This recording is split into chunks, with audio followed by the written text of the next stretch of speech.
要杀陈少，是死活的东西。前辈饶命！前辈，一个下等王朝的巅峰武王，有点意思。底格。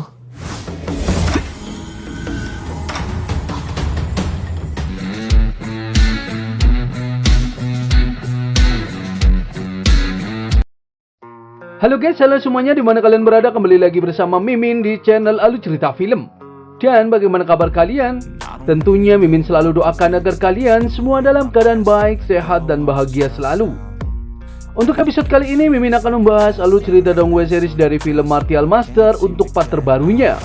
Bagi teman-teman semua yang belum sempat menonton video sebelumnya, kalian bisa langsung menontonnya. Linknya ada di deskripsi. Dan jangan lupa bagi kalian yang baru mampir untuk mensupport channel ini terus agar Mimin selalu semangat dalam menghibur kalian semua. Oke, tanpa berlama-lama lagi, Mimin akan masuk ke dalam alur cerita Martial Master. Pada episode terakhir kemarin, Qin Chen dan para tetua diserang oleh praktisi kuat dari dinasti Dajin, yaitu Yuan Hengkong.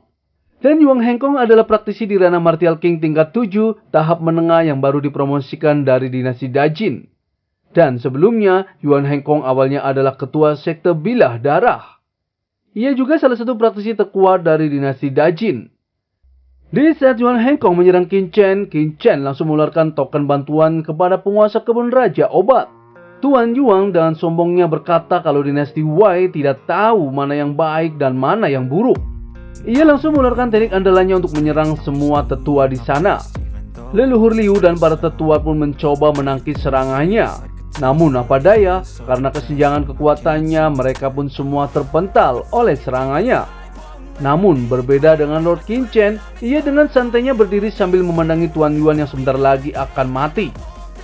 Tuan Yuan juga dengan sombongnya kalau semua praktisi dinasti Wei itu lemah.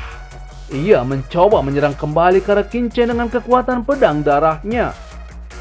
Qin Chen tidak goyah sedikit pun dan tetap berdiri tegak di sana. Orang-orang di sana pun hanya bisa menyayangkan dengan dinasti Wei yang akan hancur.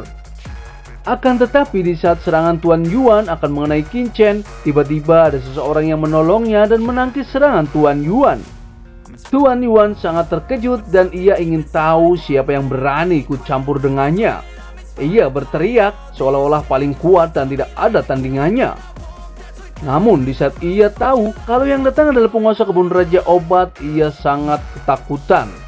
Penguasa kebun raja obat pun langsung menghampiri Qin Chen. Orang-orang di sana terkejut kenapa penguasa kebun raja obat datang ke pavilion Tianji. Di sana, penguasa kebun raja obat langsung memberi hormat kepada Qin Chen. Ia sangat marah kepada Yuan Hengkong yang akan membunuh Qin Chen. Apalagi Yuan Hengkong berani meneriaki dirinya. Yuan Hengkong langsung sangat ketakutan. Ia mengatakan kalau ia adalah praktisi dinasti Dajin dan tidak tahu kalau yang datang adalah penguasa kebun raja obat. Jadi, ia meminta maaf atas teriakannya yang menantang dirinya. Namun, penguasa kebun raja obat tidak peduli dari mana asal Yuan Hengkong. Karena sudah berani melawan Qin Chen, jadi tidak ada maaf baginya. Penguasa kebun raja obat langsung mengeluarkan kekuatannya dan menekan Yuan Hengkong yang sok keras itu. Ia juga berkata kalau Yuan Hengkong sudah bosan hidup. Yuan Hengkong sangat ketakutan dan ia tidak bisa berbuat apa-apa di bawah tekanannya. Ia hanya meminta ke penguasa kebun raja obat untuk mengampuni dirinya. Namun penguasa obat tidak mau mengampuni dirinya. Ia langsung membunuh Yuan Hengkong dengan satu gerakan. Yuan Hengkong seketika mati dan hancur tak tersisa. Penguasa kebun raja obat menjelaskan kepada semua orang di sana kalau dinasti Wei adalah tamu kebun raja obatnya. Kelak siapa yang berani mencari masalah dengan dinasti Wei sama saja mencari masalah dengan kebun raja obatnya. Kedua praktisi dari dinasti Dajin yang tersisa pun sangat ketakutan. Nona Zhao pun tahu kalau Qin Chen ternyata mempunyai hubungan dengan penguasa kebun raja obat. Lalu kedua praktisi Dajin pun berlutut dan meminta maaf kepada penguasa kebun raja obat. Penguasa kebun raja obat pun mengampuni mereka berdua dan meminta pergi dari sana. Lalu Qin Chen pun berterima kasih atas pertolongan kebun raja obat. Penguasa kebun Raja Obat dan Qin Chen pun pergi dan akan membicarakan di tempat lain. Di sisi lain, Tuan Yang Wuji yang berhasil lolos dari serangan leluhur Liu Tai di waktu yang lalu menemui Tuan Muda Molly. Dan ia adalah musuh besar Qin Chen dari sekte Iblis Darah. Tuan Yang Wuji sangat terkejut melihat kultivasi Tuan Molly yang mendekati puncak Martial King tahap kelima. Tuan Molly sangat kesal kepada Tuan Yang Wuji yang berada di dinasti Wei selama bertahun-tahun, tapi tidak bisa mengendalikan dinasti rendahan itu. Ia mengatakan kalau Yang Wuji adalah sampah. Dan dari Pavilium Tianji, Dekan Pavilium Tianji melapor kepada Master Pavilium Tianji, yaitu Tuan Sangguandu. Ia memberi informasi tentang Qin Chen.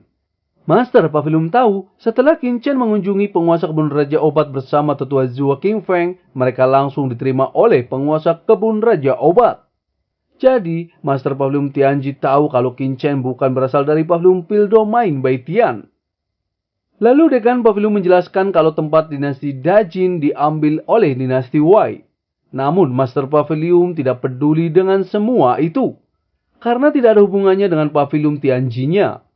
Master Pavilium juga mengatakan kalau dinasti Dajin tidak begitu bagus. Master Pavilium Tianji tahu kalau penguasa kebun Raja Obat tidak mudah diprovokasi. Ia tidak tahu kenapa penguasa kebun Raja Obat bisa bekerja sama dengan Pavilium Chen milik Qin Chen. Dan ia ingin tahu lebih dalam tentang Pavilium Chen. Kita kembali ke Qin Chen. Di sana penguasa kebun Raja Obat sedang berkultivasi. Setelah berkultivasi, Qin Chen menemuinya dan berkata kalau kondisi jiwa kebun Raja Obat telah banyak pulih dan tidak ada pengenduran selama setengah bulan ini.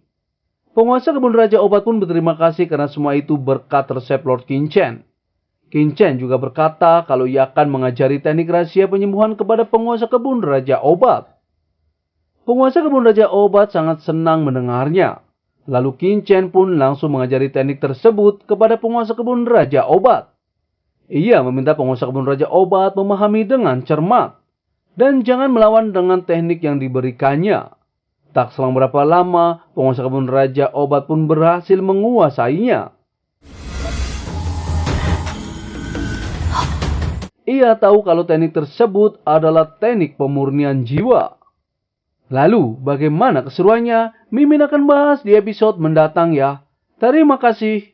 I don't ever slow up, no I don't take shit. I got no love for the fakeness. If you wanna play tough and wanna hate this, I'll always show up. I don't ever slow up, no I don't take shit. I got no love for the fakeness. If you wanna play tough and wanna hate this, I'll always show up and make a statement. I don't ever slow up, no I don't take shit. I got no love for the fakeness. If you wanna play tough and wanna hate this, I'll always show up.